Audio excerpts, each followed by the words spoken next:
Cordial saludo, mi nombre es Álvaro Ávila, estudiante del programa Administración Logística, y en esta ocasión voy a sustentar la actividad denominada Estructura, Funciones y Procesos. El objetivo de esta presentación básicamente es analizar cómo los marcos institucionales y el diseño de las organizaciones impactan de forma directa el flujo de las operaciones logísticas y la toma de decisiones dentro de la cadena de suministro.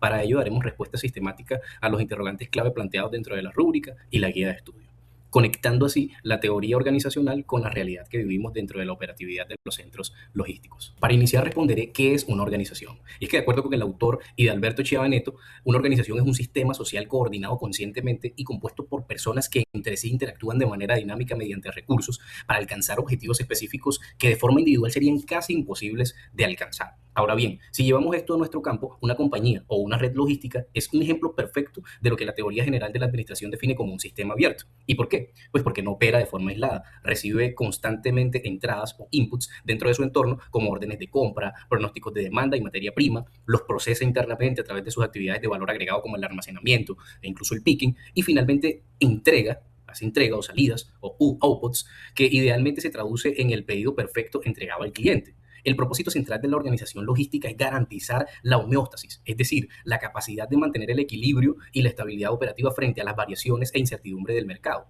estandarizando los procesos para evitar la entropía o las fallas como los retrasos y el desabastecimiento.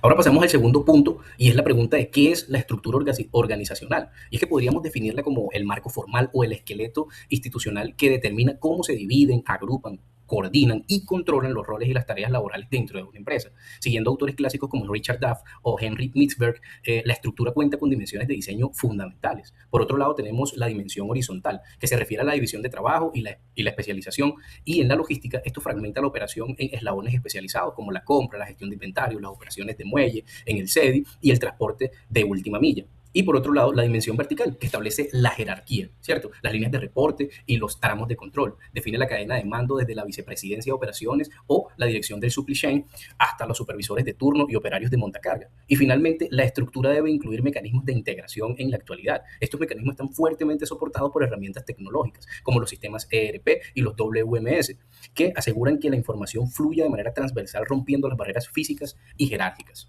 Ahora, ¿en qué tipo de entornos se desarrollan las organizaciones? Y es que el tercer interrogante nos plantea los entornos en los que se desarrollan dichas organizaciones. Citando la teoría de la contingencia de Lawrence o Lorsch, los entornos actuales están marcados por una alta incertidumbre ambiental, lo que obliga a las estructuras internas a ser dinámicas para poder sobrevivir. Este entorno se divide entre dos grandes niveles. Primero, el macroentorno, el cual analizamos bajo la metodología de Pestel. Aquí encontramos la variable externa de la empresa, la variable externa que la empresa no puede controlar, pero que la afectan directamente. Por ejemplo, el ámbito político y legal, las regulaciones del INVIMA o el Ministerio de Transporte. En lo económico, la inflación y la volatilidad del precio del combustible. Y en lo tecnológico, la irrupción y la automatización del Internet y de las cosas. Y el segundo, y no menos importante, el microentorno o el entorno de tarea, que impacta el día a día del operativo. Aquí interactuamos directamente con los proveedores, de quienes dependemos en términos de lead time o tiempos de entrega, y con los clientes o canales de distribución. En logística esto es crítico, muy crítico. Cuando nos enfrentamos a clientes con ventanas horarios de recibo sumamente estrictas, como grandes superficies o cadenas de descuento duro tipo ARA o Dollar City, que exigen una sincronización perfecta. Analicemos ahora los factores de contingencia que más afectan o moldean la estructura organizacional. El primer factor es la estrategia corporativa. Como señalaba Alfred Chandler, la estructura sigue a la estrategia.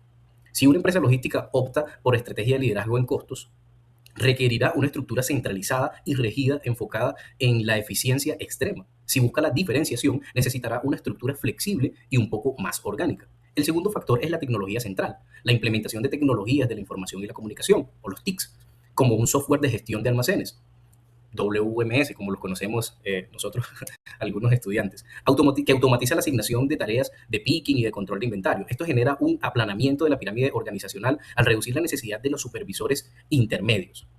Y el tercer factor es el tamaño de la organización. A mayor volumen de códigos, SKU o SKU, metros cuadrados de bodega y personal operativo, se incrementa la complejidad, exigiendo un mayor grado de formalización, manuales de funciones y estandarización. Y por último, la incertidumbre ambiental, que ha sido como que el punto de la nueva era, de la cual hablamos, y que a mayor inestabilidad externa, como paros viales o crisis globales de contenedores, la estructura debe descentralizar la toma de decisiones para que los líderes del CDI puedan reaccionar con rapidez. Y llegamos a nuestro núcleo del análisis, la diferencia entre la estructura por funciones y la estructura por procesos. Y es que la estructura por funciones es el enfoque tradicional y vertical, que agrupa a los colaboradores según su especialidad técnica en departamentos aislados. Aunque fomenta la eficiencia interna de cada área, tiene una gran deficiencia en el entorno logístico, y es que genera los denominados silos logísticos. Y esto ocurre cuando cada área busca metas individuales desconectadas del objetivo general. Y un ejemplo clásico de esto es el área del transporte que decide retener camiones para consolidar carga y bajar su indicador de costos de flete. Pero al hacerlo, se satura el espacio físico del almacenamiento e incumple la fecha pactada con el cliente final, ¿cierto? Y para solucionar esto, migramos a la estructura por procesos, que es un enfoque moderno, horizontal, fresco. Y aquí la estructura de organización se estructura, valga la redundancia, alrededor del flujo del trabajo extremo, de extremo a extremo, conocido como el end-to-end. Y un ejemplo de esto es el macroproceso de order to cash, desde el pedido hasta el recaudo. En este modelo las barreras entre departamentos desaparecen y un equipo multidisciplinario trabaja de forma transversal. La gran ventaja de la logística es que ya no se evalúa el éxito por áreas aisladas, sino mediante indicadores de gestión globales de cara al cliente. O sea, trabajamos en pro a nuestro cliente final, siendo el más importante el OTIF o on full, que mide las entregas a tiempos completas. Y para finalizar esta intervención presento las principales conclusiones y mi síntesis gerencial extraída de nuestro análisis. Y es que en primer lugar creo que debe existir una visión, una alineación como tridimensional para que un centro de distribución alcance los estándares de clase mundial. La estrategia del negocio, la estructura de sus puestos de trabajo y su cultura organizacional deben estar perfectamente sincronizadas. Como decía Peter Drucker, que es un autor que nos dejaron también en nuestra guía de trabajo, la cultura desayuna a la estrategia.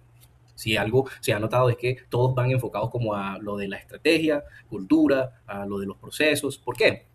Porque cuando tenemos una estrategia, los procesos funcionan de manera más eficaz, con mucha más eficiencia.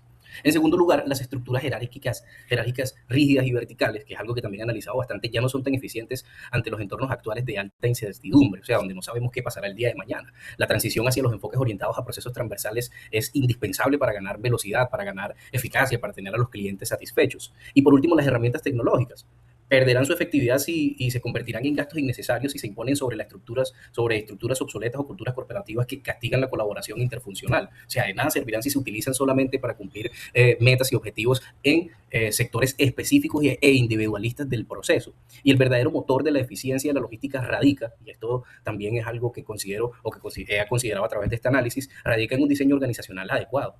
Así que, sin más para decirle, muchísimas gracias por la oportunidad y cordial saludo fraternal.